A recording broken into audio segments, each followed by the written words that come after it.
ओम शांति। अव्यक्तवाणी 17 मई 1969। जादू मंत्र का दर्पण। 5वां पॉइंट है, सतयुगी सुखों का पता है। सतयुग में खिलौने कैसे होते हैं, वहाँ रत्नों से खेलेंगे। आप लोगों ने सतयुगी सुखों की लिस्ट और कलयुगी दुखों की लिस्ट तो लगाई है, लेकिन संगम के सुखों की लिस्ट बनाएंगे तो इससे भी दुगने हो जाएंगे।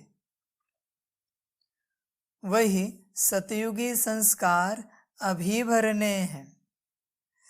बाबा कहते हैं, सतयुगी सुखों का पता है। सतयुग में बच्चों के लिए किस प्रकार के सुख हैं, कभी आपने सोचा है? बाबा पूछते हैं बच्चों से। जैसे यहाँ बच्चों को पता है, यह पढ़ाई पढ़ेंगे, यह कार्य करेंगे तो यह पद मिलेगा। इस प्रकार से हमारी सैलरी होगी, पद पोजीशन होगी, इस प्रकार से सारी फैसिलिटीज होंगी। बच्चों को पता है, पर बच्चों को यह पता नहीं है कि सतयुग में सुख कैसे होंगे। पता क्यों नहीं है? क्योंकि बच्चों ने सिर्फ सुख सुने हैं, वो उन्हें पता नहीं है। पता होना मना समझना। यहाँ के सुखों के बारे में आपको पता है, इसलिए दिल से आप पढ़ाई पढ़ते हैं। लौकिक पढ़ाई, आपका यूनिवर्सिटी का जो भी अभ्यास है, जो भी पढ़ाई है आपकी, वो आप दिल से पढ़ते हैं, क्योंकि आप जानते हैं कि आपको क्या मिलने वाला है, क्या प्राप्ति होने वाली है। पर बाबा के पास बच्चे आकर उतने दिल से पढ़ाई नहीं पढ़ते। क्यों? क्योंकि पता नहीं है, कॉन्फिडेंस नहीं है कि सतयुग की दुनिया आएगी, वहाँ बाबा जो कहता है इतने सारे सुख होंगे, यह उन्हें कॉन्फिडेंस नहीं है, इसका निश्चय नहीं है बच्चों को। इसलिए बच्चे यहाँ पढ़ाई नहीं पढ़ते। पूछिए अपने को, एक 10th स्टैंडर्ड की पढ़ाई में आपने रात रात निकाली है। क्या कभी बाबा की पढ़ाई के लिए रात निकाली है आपने? पूछिए अपने से। वरना लौकिक की पढ़ाई बहुत छोटी सी, जिससे मिलने वाला पद भी बहुत छोटा सा, उसके लिए दिन रात इकट्ठा किए हैं आपने।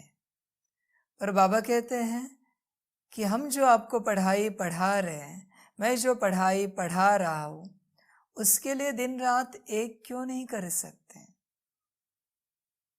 कारण समझ नहीं है। अभी भी बच्चों को समझ में नहीं आता कि क्या करे और क्या ना करे। बच्चे अपने को पहचाने। जिस प्रकार से आपकी दौड़ होती है ऑफिस जाने के लिए, बिजनेस करने के लिए, लौकिक वाली पढ़ाई करने के लिए, बाबा कहते उस प्रकार से आपकी दौड़ है क्या बाबा की पढ़ाई के लिए? चेक कीजिए अपने को। जिस प्रकार घर में कोई लौकिक रीति कार्य हो, तो आप जैसे दौड़ते रहते दिन भर में कि कार्य कैसे भी करके संपन्न हो जाए, क्या उस प्रकार से बाबा के इस ज्ञान के लिए, पढ़ाई के लिए दौड़े हैं आप? उस प्रकार से अपने आप को आत्मिक स्थिति में बिठाने के लिए दौड़े हैं क्या? चेक कीजिए। बस चलिए नहीं, चलने से क्या मिलेगा? अनुभव कीजिए। बस रास्ता नहीं काटना है, समय नहीं पूरा करना है, अनुभव करना है। सभी बच्चे इतने वर्षों से ज्ञान में हैं।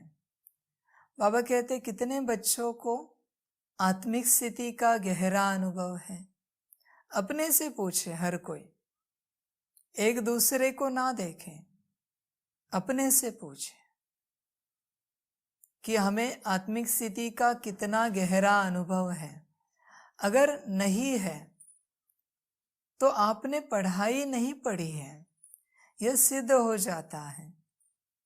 बाबा कहते पढ़ाई का पहला ही पाठ है आत्मिक स्थिति, आत्माभिमानी अवस्था, देही अभिमानी अवस्था।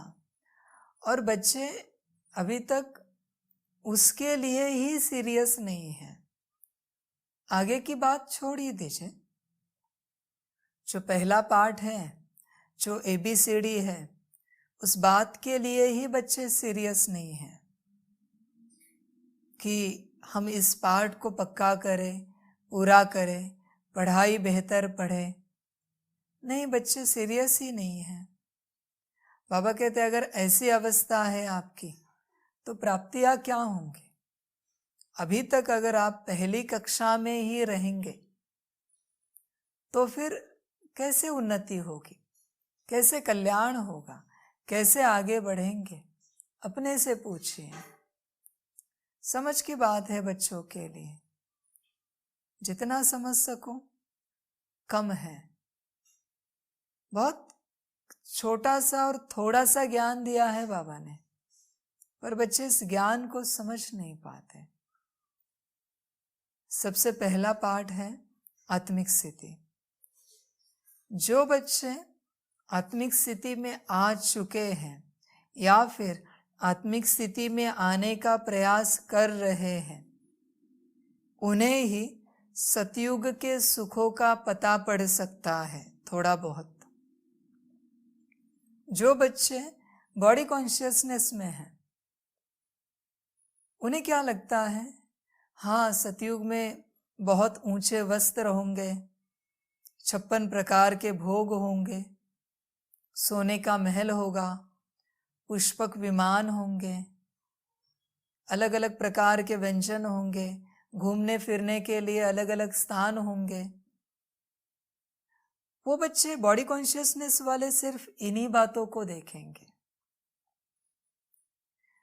जिन बच्चों की कॉन्शियसनेस अभी भी शरीर में अटकी है, शरीर से भी भूख में अटकी है, उनके लिए सतयुग का पहला टॉपिक होगा कि वहां खाने के लिए 56 प्रकार के भोग होंगे, व्यंजन होंगे। जो बच्चे पहनने में अटके हैं ना बॉडी कॉन्शियसनेस के, उनके लिए सबसे पहला टॉपिक होगा सतयुग का कि वहां जो हम वस्त्र पहनेंगे उसमें हीरे जवाहरात लगे होंगे। जो बच्चे घूमने फिरने में अटके हुए हैं ना बॉडी कॉन्शियसनेस में, वो यही सोचेंगे वहां तो बहुत बड़े बड़े पुष्पक विमान होंगे, यहां से वहां घूमेंगे फिरेंगे। बाबा कहते हैं इसके अलावा सतयुग के सुख की आपने कभी कल्पना की है क्या? जो कलयुग में आप देख रहे हो, खाना पीना पहनना घूमना फिरना, इसके अलावा किसी सुख की कल्पना की है क्या? बाबा कहते हैं ये इन सुखों का पता सिर्फ उन्हें पड़ सकता है जो सोल कॉन्शियसनेस में है। बाकी जो चर्चा करेंगे ना, हम सतयुग में जाएंगे, सोने का महल होगा हमारा, पुष्पक विमान होंगे, भोजन 56 प्रकार का होगा, ऊंचे वस्त्र होंगे, गहने होंगे। बाबा कहते हैं ये सब बॉडी कॉन्शियसनेस वाले, ये सभी बॉडी कॉन्शियसनेस वाले। जो सोल कॉन्शियसनेस में आते हैं ना, उन्हें पता चलता है कि सतयुग में परम शांति है, वहां अंश मात्र भी अशांति नहीं है। पूरी शांति है। न प्रकृति में अशांति है, न वहाँ के सिस्टम में अशांति है, न वहाँ के लोगों में है। सभी शांत है, परम शांत है।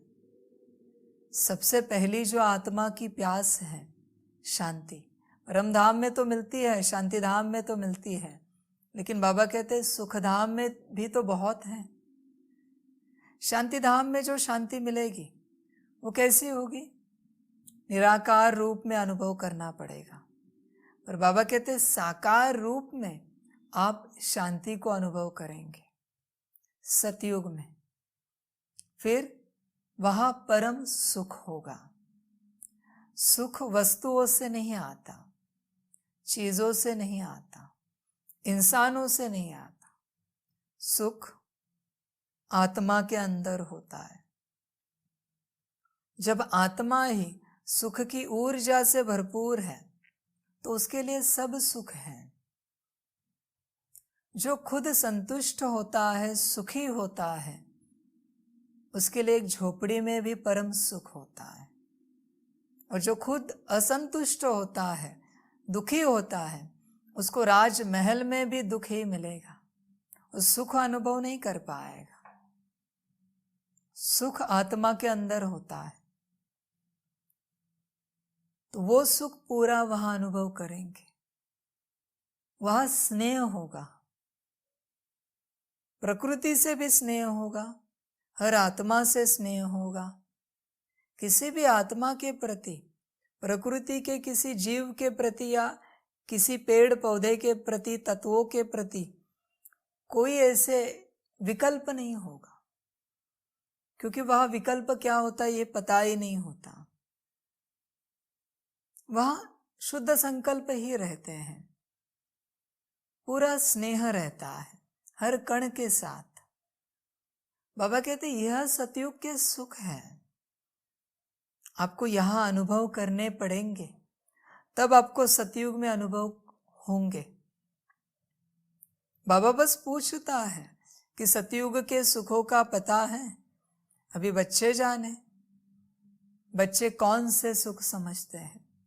बाबा जब जब सतयुग बोलता है तब तब आपके मन में, बुद्धि में जो विचार और बुद्धि में जो चित्र निर्माण होता है, उससे आपको पता चलेगा आप बॉडी कॉन्शियसनेस में हो या सोल कॉन्शियसनेस में हो। सतयुग बोलने के बाद जिनको बड़ी प्यास और भूख है ना खाने पीने की, घूमने फिरने की, ऊंचे वस्त्र पहनने की, ऐसी प्यासी आत्माएं सतयुग में नहीं जा सकती, क्योंकि वो आखिर यहां भी बेघर है, वहां भी बेघर ही रहेंगे। जो यहां स्थिर हो जाएंगे संगम पर हर रूप से, उन्हीं आत्माओं को वहां एडमिशन मिलेगा। यहां स्थिरता आना बहुत जरूरी है। इसलिए बच्चों को समझ में नहीं आया कि सतयुग माना असल में है क्या चीज। आज भी इस दुनिया में कहते हैं किसी के घर में बड़ी शांति है, स्नेह है, सुख है, तो कहते कि हमारा घर स्वर्ग है। बाबा कहते वही तो है। अभी वो खाते क्या है, सोते किस पर है, ये बात इंपॉर्टेंट नहीं है। इंपॉर्टेंट है सुख, शांति और स्नेह, प्रेम घर में कितना है। समझ की बात है बच्चों के लिए। बाबा फिर भी पूछते हैं कि सतयुगी सुखों का पता है? सतयुग में खिलौने कैसे होते हैं? बाबा पूछते हैं। बाबा कहते वह रत्नों से खेलेंगे, वह रत्नों से खेलेंगे। अभी अगर आपके मन में संतुष्टि है, भरपूरता है, तो वहां के जो रतन हैं उनके साथ खेलने में आपको आनंद आएगा। वहां भी कौन रत्नों से खेलेंगे? जिन्होंने यहां रतन इकट्ठा किए हैं, बाबा के ज्ञान रतन। जिन्होंने बाबा के कोई ज्ञान रतन इकट्ठा नहीं किए हैं, कोई ज्ञान नहीं उठाया है, उनको इसी पत्थर के दुनिया में रहना पड़ेगा, वहां नहीं चल सकते। यहाँ जितने रत्न उठाएंगे उतना वहां रत्नों से खेलेंगे। बाबा की बात को मजाक में मत लेना, ऐसे ऊपर ऊपर से मत लेना। बहुत से बच्चों को तो लगता होगा ऐसे थोड़ी होता है कि यहाँ ज्ञान रत्नों को उठाने के बाद वहां बाबा हमें रतन देगा। यही सच है। यहाँ जितना ज्ञान रतन उठाएंगे, जितना अपना ज्ञान रत्नों से श्रृंगार करेंगे, उतना वहां रत्नों से खेलेंगे। जितना नहीं उठाएंगे उतनी वहां जायदाद कम मिलेगी, वर्षा कम मिलेगा। इसलिए सबसे पहली बात है, रतन उठाने वाला कौन है? आत्मा। बॉडी कॉन्शियसनेस में बाबा के ज्ञान को आप नहीं उठा सकते। दिन में 1000 भी मुरलिया करो, कुछ परिवर्तन नहीं होगा बॉडी कॉन्शियसनेस में। सोल कॉन्शियसनेस में ही बाबा के ज्ञान को आप धारण कर सकते हो। बॉडी कॉन्शियसनेस में कहाँ से धारण करेंगे? इसलिए सबसे पहले अपने ऊपर मेहनत करो आत्मिक स्थिति में आने के लिए। ऐसा ना हो जाए समय निकल जाए। चेक करो अपने आप को कि आप अपने आप को आत्मा कितना समझते हैं, कितना आत्मिक स्थिति में पहुंचे हैं। बाबा कहते आप लोगों ने सतयुगी सुखों की लिस्ट और कलयुगी दुखों की लिस्ट तो लगाई है। बाबा कहते हैं देखिए, सतयुग में जितने सुख हैं और कलयुग में जितने दुख हैं उसकी लिस्ट तो आपने निकाली है। अभी दुख अपने अपने हिसाब से हैं। दुख समझने पर होते हैं, सुख भी समझने पर होते हैं। जिसको शुगर की बीमारी है ना, उसके लिए मिठाई दुख है, और जो हेल्दी है ना, उसके लिए मिठाई सुख है। चीज एक ही है। इंसान के बिहेवियर के अनुसार, वर्तन के अनुसार, व्यवहार के अनुसार दृष्टिकोण बदल जाता है। यह चीजें न्यूट्रल हैं। चीजों में कोई सुख या दुख नहीं है। समझने पर सब कुछ है। आप क्या समझते हैं इसके ऊपर सब कुछ निर्भर है। तो फिर भी आपने दुखों की लिस्ट तो निकाली होगी बहुत सारी, बाबा कहते हैं।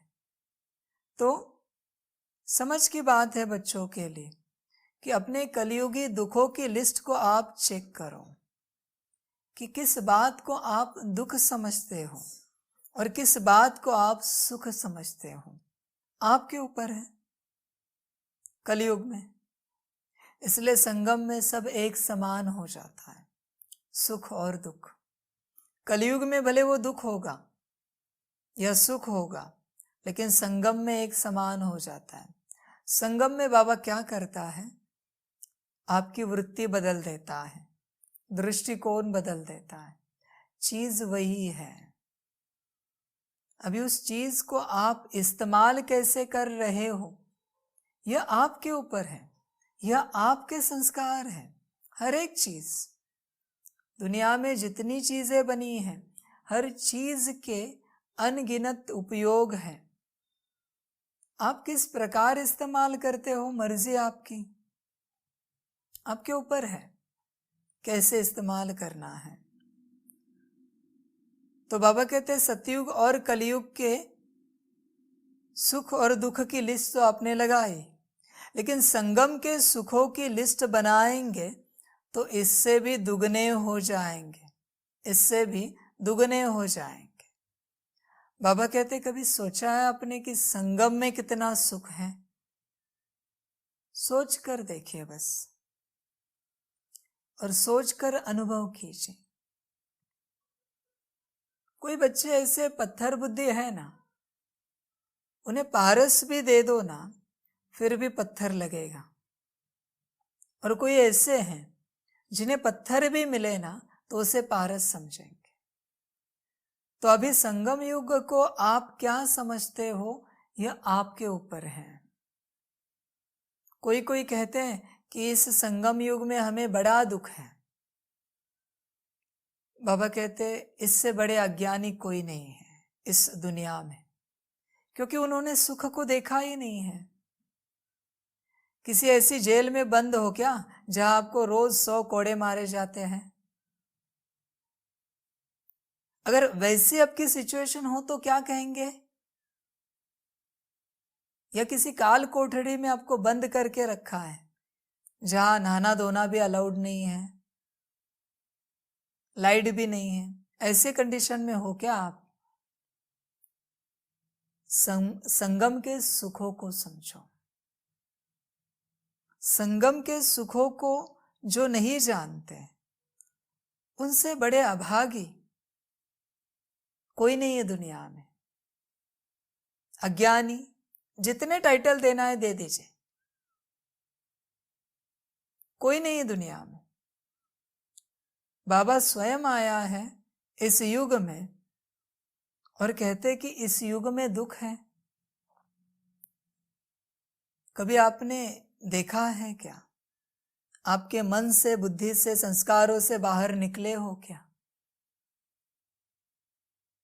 संगम में जब जब बच्चे कहते हैं हम बहुत दुखी हैं, इसका अर्थ है आप बाबा के ऊपर शक कर रहे हैं कि संगम युग सुखों का सुख नहीं है। क्यों ये समय बनाया, ड्रामा बनाया या पार्ट बनाया? बाबा कहते इससे बड़े अभागी कोई नहीं दुनिया में। दुनिया के दुख छोड़ दो। आपके साथ कौन बैठा है कभी सोचा है आपने? आपके पास कौन बैठा है कभी सोचा है? आपको ज्ञान कौन दे रहा है कभी सोचा है? कभी ज्ञान था कि आपके पास कि आप कौन हो, कहां से आए हो, किसकी संतान हो? ये ज्ञान नहीं था ना। 5000 साल नहीं था। सतयुग में भले सोल कॉन्शियसनेस में है, पर पता नहीं है किसकी संतान है। वह भूल जाते हैं बाबा को। तो बाबा कहते हैं इससे बड़ा स्वर्णिम युग क्या हो सकता है? और इस युग में ही हर सेकंड सुख लेना यही भाग्य है। भले दुख कुछ भी आ जाए, मान अपमान, निंदा, स्तुति, सुख दुख, बाहरी रूप से कुछ भी आ जाए, पर ये सोचो कि कौन हमें ज्ञान दे रहा है, किसके ज्ञान पर हम चलते हैं, कौन हमें पालना दे रहा है, संभाल रहा है। सोच के देखो। पूरे 5000 साल में, 4900 साल में ये कभी होता नहीं है। और बच्चे क्या करते हैं? छोटे छोटे जो पिन चुभोते हैं ना कोई और उन्हें, और वो भी उनके कार्मिक अकाउंट होते हैं, उसके लिए आके बाबा को कहते हैं कि ये समय अच्छा नहीं है। बाबा कहते हैं जैसे आपकी मर्जी, समय अच्छा नहीं है तो नहीं है, जैसे आपको ठीक लगे। इसीलिए ज्ञान में आने के बाद सबसे पहले अपने आप को समझो, बाबा को समझो और ड्रामा को समझो, फिर ज्ञान कंटिन्यू करो, नहीं तो छोड़ दो, लौकिक में जाओ। इन 3 चीजों को, 3 सब्जेक्ट को, 3 बातों को समझने बगैर ज्ञान को कंटिन्यू नहीं करना। बहुत से बच्चों ने ऐसे अंधाधुंध चलो चलते चले, ज्ञान में आगे बढ़ते रहे। शांति में बैठ के अपने आप को समझो, शांति में बैठ के बाप को समझो, ड्रामा को समझो। कभी समझा है क्या आपने? आपने जो चीज समझी ही नहीं है उसके बारे में आप मत कैसे दे सकते हैं? कैसे कंक्लूजन निकाल सकते हैं? आपको पता क्या है? समझ की बात है बच्चों के लिए। इसलिए कभी नजर घुमा के देखो कि संगम में सुख कितने हैं। नजर घुमा के देखो।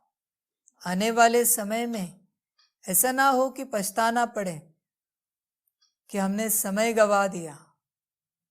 बाबा कहते हैं समय जा रहा है, 1936 से समय जा रहा है, जब से बाबा आया है। अभी आपने कितना सफल किया, आप कितने भरपूर हुए, यह आपका पाठ, यह आपका भाग्य, मर्जी आपकी। कांटों को सुख समझना है या दुख समझना है, मर्जी आपकी है। बच्चे समझते नहीं है। बाबा क्या ऐसे बोल रहा है क्या कि संगम के सुख दुगने हैं सतयुग से भी? ऐसे ही बोलेगा क्या? अब सोचो जरा, विचार करो, और आपने कितने सुख उठाए हैं इसका विचार करो। इस संगम युग में आप कितना रोते हो बात बात में, और कितना हंसते हो। अपना कभी बैलेंस शीट बना लेना, अपना हिसाब किताब लगा लेना, कितना रोए हैं, रोते हैं, हंसे थे, हंसते हैं, हिसाब किताब लगाना। समय जाएगा, समझने की कोशिश कीजिए। संगम में बहुत सुख है, बहुत ही ज्यादा सुख है। बस उन सुखों को देखने की नजर आपके पास होनी चाहिए। अगर नजर नहीं है ना, तो आपको सुख कभी दिखेंगे नहीं। दुख ही महसूस होगा, दुख ही नजर आएगा। अंत में है ना, ड्रामा खत्म होने के बाद अगर आपको सुख समझ में नहीं आए ना, तो आपके सुख की डेफिनेशन आप बाबा को धर्मराजपुरी में बता देना कि सुख क्या होते हैं। अभी भी ढूंढ के रख सकते हैं आप, अगर आपकी कोई डेफिनेशन है, आपकी कोई परिभाषा है सुख की तो। और बाबा ने जो दिए हैं, दे रहा है, उसे उसके साथ चेक करना। समझ है बच्चों के लिए? तो जिनको मिले हैं, जिन्होंने ढूंढे हैं, उनके लिए दुगने हैं। और जिन्हें मिले नहीं है ना, वो अंत तक रोते रहेंगे, छोटी छोटी छोटी बातों के लिए रोते रहेंगे। बाबा के पास कभी रोना नहीं चाहिए। रोने वाले बच्चे बाबा को पसंद नहीं है।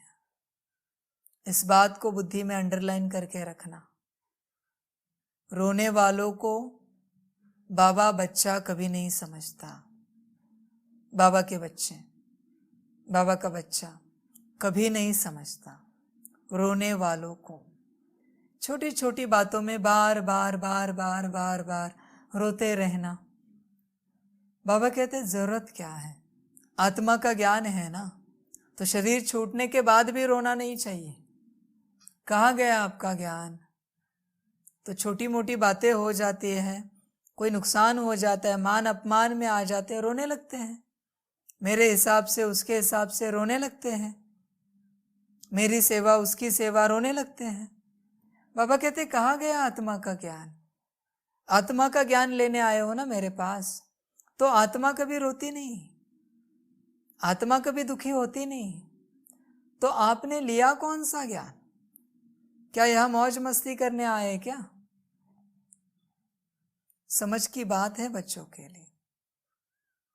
तो लेकिन संगम के सुखों की लिस्ट बनाएंगे तो इससे भी दुगने हो जाएंगे। वही सतयुगी संस्कार अभी भरने हैं।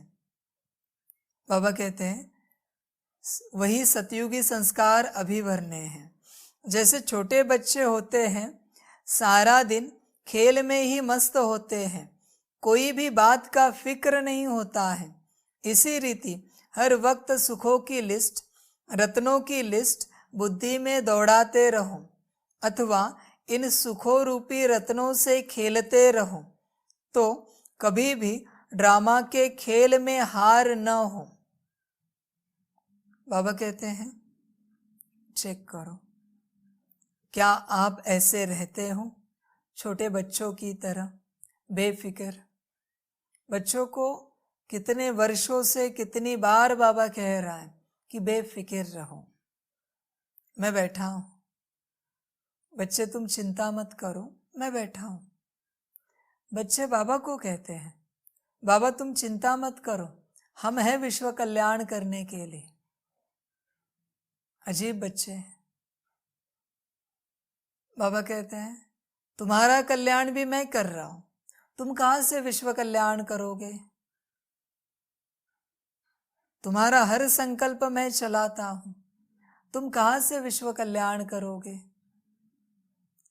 मैं तुम्हें जो कहता हूं वो करो, तुम फिक्र नहीं करो, बेफिक्र होके चलो। फिक्र कौन करते हैं पता है आपको? बॉडी कॉन्शियसनेस वाले। किसी भी बात की फिक्र, जब जब आपको चिंता आए, आप 100 नहीं, 1000 नहीं, पदम गुना बॉडी कॉन्शियसनेस में हो। और जब जब आप बेफिक्र हो, आप पदम गुना सोल कॉन्शियसनेस में हो। अपने को चेक करना। एक बस मिस हो जाए ना, फिर भी आपको फिक्र आती है। एक ट्रेन मिस हो जाए, फ्लाइट मिस हो जाए, फिक्र आती है। थोड़ा सा समय इधर उधर हो जाए, फिक्र आती है। एक सब्जी थोड़ी इधर उधर हो जाए, आपको फिक्र आती है। हर बात में आप फिक्र करते हो। बाबा कहते बेफिक्र होके जिएंगे कब? कभी सोचा है आपने? क्यों फिक्र कर रहे हो जब ज्ञान ले रहे हो? छोटी छोटी बातों में फिक्र होती है, चिंताएं होती है। चिंता करके मिलेगा क्या?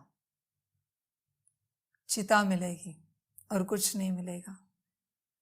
तो अपने से पूछो, चिंता क्यों करें? जो कुछ हो रहा है ड्रामा अनुसार चल रहा है, तो चिंता किस बात की, फिक्र किस बात की? आप अपने से पूछो। बच्चे बहुत ज्यादा फिक्र करते, बाबा ऐसे हो जाए, बाबा वैसे हो जाए, बाबा ये ना हो जाए, बाबा वो ना हो जाए। बाबा कहते हैं क्या यही ज्ञान तुमने लिया? यही ज्ञान तुमने समझा? क्या मैंने तुम्हें ऐसे सिखाया? ये जो फिक्र वाले सवाल बच्चे बहुत ज्यादा पूछते हैं ना बाबा को, बाबा कहते हैं ये पूरे अज्ञानी बच्चे हैं।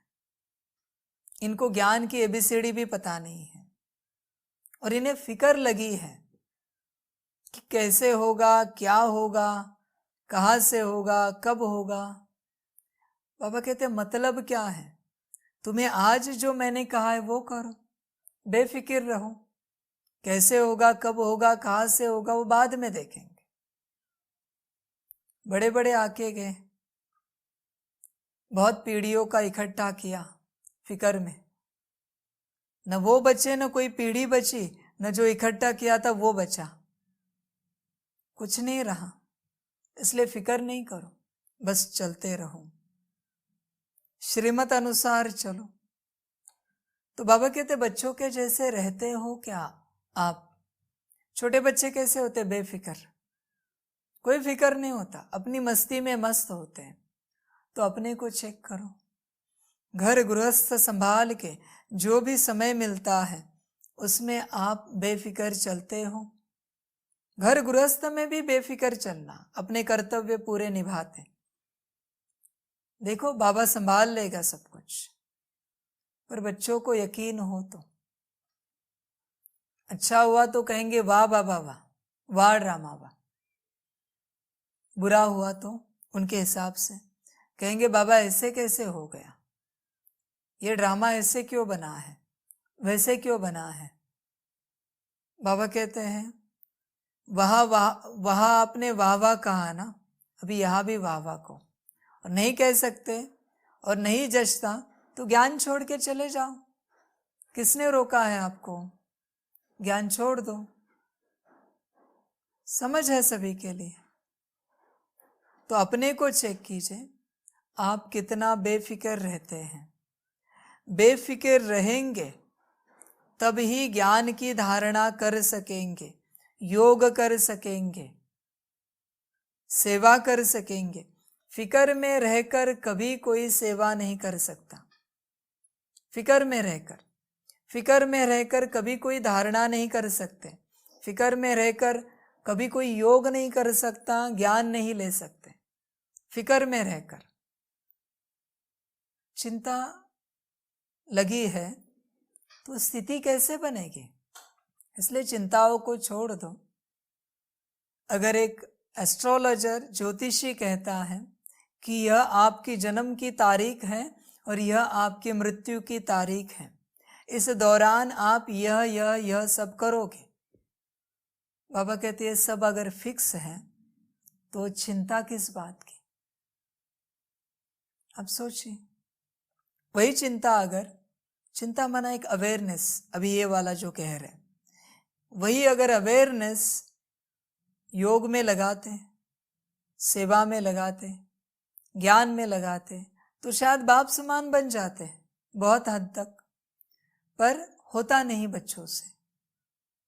तो बाबा कहते हैं फिकर को छोड़ो, छोटे बच्चों की तरह रहो और सुखों की लिस्ट, रत्नों की लिस्ट बुद्धि में दौड़ाते रहो। आखिर आप जीते हो, मानसिक और मेंटल और इमोशनल लेवल पर ही आप जीते हो। आप फिजिकल रूप से नहीं जीते हो, इस बात को याद रखना। आप जो मेंटली और इमोशनली जीते हो वही आपका जीवन है। फिजिकली तो बस एक एक्सप्रेशन है उसका, पर आपकी मानसिक जो अवस्था है और जिसे भावनिक अवस्था कहा जाता है, उसी में आप जीते हो। कोई है जिसके पास कुछ नहीं, पर वो ऐसे जी रहा है कि हम एक महल में हैं, घूम रहे, फिर रहे, खा रहे, पी रहे। किस में रहेगा? सुख में रहेगा।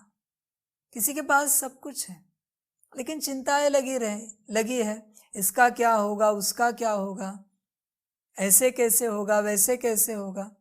बाबा कहते हैं चेक करो अब कहाँ हो, शारीरिक रूप से कैसे हो, क्या कर रहे हो। ये सारी बातें मायने नहीं करते, इन बातों का कोई मतलब नहीं है। आप मेंटली कहाँ पर हो, इमोशनली कहाँ पर हो, वही सब कुछ है, वही आपका जीवन है। उसी प्रकार आप जीते हो, बाकी बाहरी रूप से आप नहीं जीते हो। इसलिए सुखों की, रत्नों की लिस्ट अगर बुद्धि में दौड़ाते रहेंगे तो दुख कहाँ से आएगा?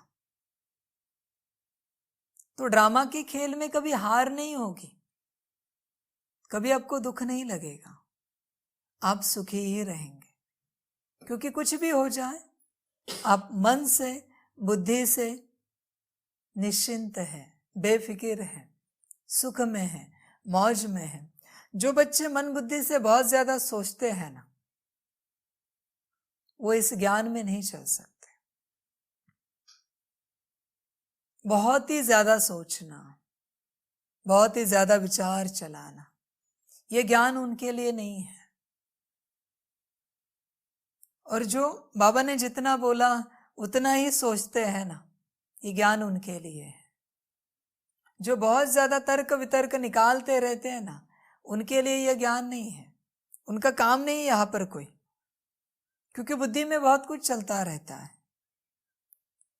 इसलिए अपनी बुद्धि को सही जगह स्थिर करो, सही जगह, और देखो होता क्या है, अनुभव करके देखो।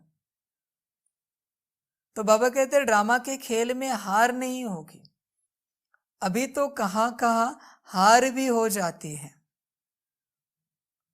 बाप दादा का स्नेह बाबा कहते बच्चों से कितना है? बहुत ही ज्यादा है। कभी सोच के देखना। तो सबसे पहले बच्चों के लिए बात है कि बाबा ने जो सतयुग की बातें कही है, बुद्धि में दौड़ाते रहो, अपने बुद्धि को, मन को स्थिर करते रहो। कलयुग में बुद्धि दौड़ाने से अच्छा है सतयुग में बुद्धि दौड़ाओ, बाबा की यादों में बुद्धि को दौड़ाओ। कलयुग को छोड़ दो तो ड्रामा में कभी दुख नहीं आएगा। तो अपनी बुद्धि को चेक करते रहना कि आपकी बुद्धि कहाँ दौड़ रही है, मन क्या विचार कर रहा है। जहाँ बुद्धि दौड़ेगी वहाँ मन जाएगा और वही विचार मन करेगा। इसलिए बुद्धि को सही जगह दौड़ाओ और अनुभव करो कि संगम युग कितना सुहावना है, और इस युग में अपने आप को भरपूर करो। बाबा का स्नेह बहुत ही ज्यादा है बच्चों से। स्नेह बताने की बात नहीं होती है, समझने की बात होती है। समझने वाले समझ जाते हैं। तो जितना हो सके अपनी बुद्धि को बाबा में स्थिर करो। ठीक है? अच्छा, ओम शांति। सभी बच्चों को बाप की पदम गुणा याद, प्यार, गुड नाइट और नमस्ते। सदा खुश रहना, मौज में रहना और अपनी बुद्धि को बाबा में स्थिर करते रहना। जब भी बुद्धि भटके बुद्धि को वापस खींचो, बाबा में स्थिर करो, बार बार स्थिर करो। अपने को पूछो, हर घंटे में बाबा कितनी बार याद आता है? हर घंटे में अपनी बुद्धि बाबा में कितनी बार स्थिर होती है? अपने को पूछो। और अभी जैसे लौकिक पढ़ाई को दिल से पढ़ा है, अभी इस पढ़ाई को पढ़ो और अपनी तकदीर बनाओ, बाप समान बनो।